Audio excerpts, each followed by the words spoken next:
سلام به شما. امروز می‌خوایم یه نگاهی بندازیم به قسمت اول برنامه عشق ابدی. سلام. آره، قراره یه جورایی کالبوت کافی کنیم این قسمت رو. دقیقاً. منبعمونم متن پیاده شده همین قسمت از یوتیوب. می‌خوایم ببینیم تو این جزیره عشق اوایلش چه خبر بوده. هدف اینه که ببینیم شرکت کننده ها با چه انتظاراتی وارد شدن، این تعاملات اولیه‌شون چطوره. و چه دیدگاه‌هایی دارن دیگه نسبت به رابطه و عشق. آره، ببینیم پشت این حرفا و انتخابای اول چی پنهونه. بسیار خوب، پس بزنیم بریم ببینیم چی میگذره. اول با خانوما شروع کنیم. آره، خوبه. تناز هست، 23 ساله، طراح و مدل. سودا 32 ساله، پرستار و بازیگر. ماهراخت 27 ساله، مهندس نرم افزار و رپر و مدل و بلاگر، همه چی هست ماشاءالله. آره.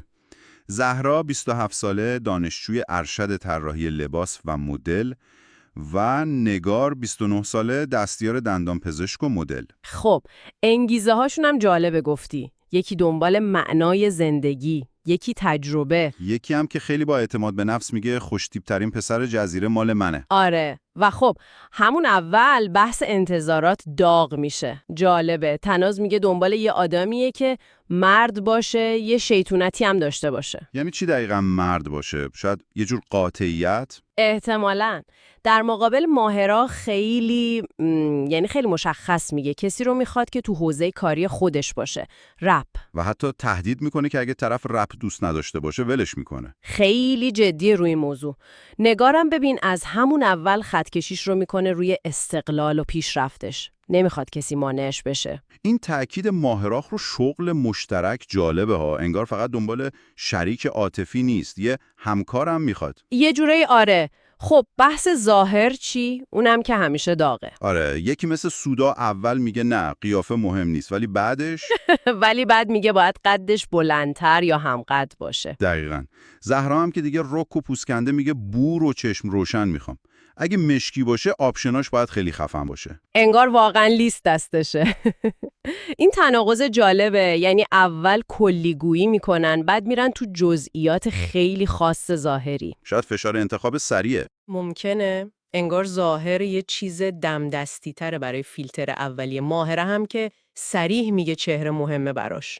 بحث پولم بود. نگار میگفت پول مهمه ولی نه برای لاکچری بازی، در حد یه زندگی معمولی اولیه. آره، اینم باز تفاوت دیدگاهه. خب حالا آقایون وارد میشن. بله. علی رپر 29 ساله، امیرحسین آرایشگر 33 ساله که خب سابقه ازدواج داره. این نکته مهمیه. آره. شاهین فعال سینما 29 ساله و بعدش میلاد معلم زبان 26 ساله و سیاوش مدل 26 ساله با هم میان. و واکنش خانم ها دیدنی بود. مثلا ماهرخ و علی که از قبل هم رو میشناختن، هدف مشترک موسیقی هم داشتن. انتخابشون تقریبا مشخص بود از اول. آره، این نشون میده آشنایی قبلی و هدف مشترک چقدر کار رو راحت میکنه گاهی. امیر حسین چی؟ به نظر بعضیا بالغ میومد، مرد به نظر میرسید، ولی همون سابقه ازدواجش برای نگار یه خط قرمز بود، با اینکه بقیه میگفتن این خودش تجربه است. دقیقاً. این جالبه. چرا برای نگار که انقدر رو استقلال تاکید داره این سابقه منفی بود؟ شاید چون نمیخواست درگیر پیچیدگی‌های گذشته یه نفر دیگه بشه، دنبال یه شروع کاملا تازه بود. ممکنه. در مقابل بقیه فکر میکنن این تجربه آدم رو پخته تر میکنه. ببین چقدر تفاوت نگاه وجود داره به یه موضوع واحد. خب، انتخابا انجام شد. ماهرخ و علی که قابل پیش بینی بود. امیر حسین سودا رو انتخاب کرد. شاهین نگار رو برداشت که نگار زیاد راضی نبود انگار، نه؟ میخواست گزینه‌های بعدی رو هم ببینه. آره، یکم متردد بود. زهرا با میلاد جفت شد و تناز هم موند با سیاوش که اونم اولش خیلی خوشحال نبود. و بعد انتخابات تازه صحبت‌ها شروع شد. نگار دوباره گفت از پسر کم سن و سال خوشش نمیاد، حوصله تربیت کردن نداره. این عبارت تربیت کردنم جالبه. آره، بعد بحث غیرت پیش اومد. بعضیا یه حد نرمالش رو اوکی بودن. ولی نگار گفت نه، میخوام طرفم به موفقیتم افتخار کنه، نه اینکه به لباسم گیر بده. کاملا مشخص کرد خط قرمزش رو. علی هم گفت دنبال کسی با دیسیپلین ورزشیه، کسی که آرومش کنه. هر کی دنبال یه چیزی تو طرف مقابل میگرده که خودش نداره یا میخواد متعادلش کنه. دقیقاً. این قسمت اول مثل یه ویترین بود از انتظارات. از ظاهر و سن بگیر تا شغل، پول، دیدگاه به گذشته، اهداف مشترک. و حتی تعریفشون از کلماتی مثل مرد بودن یا غیرت. همه اینا تو همون چند ساعت اول رو شد. خیلی فشرده. خب این ما رو میرسونه به یه سوال برای شما که دارید گوش میدید.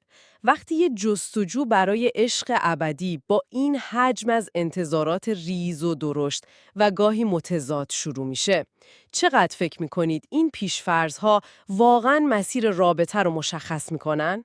آیا اینا واقعاً سنگبنای رابطه‌ن یا فقط یه نقطه شروعن که ممکنه تو مسیر کاملاً تغییر کنن؟ سوال خوبیه برای فکر کردن. ممنون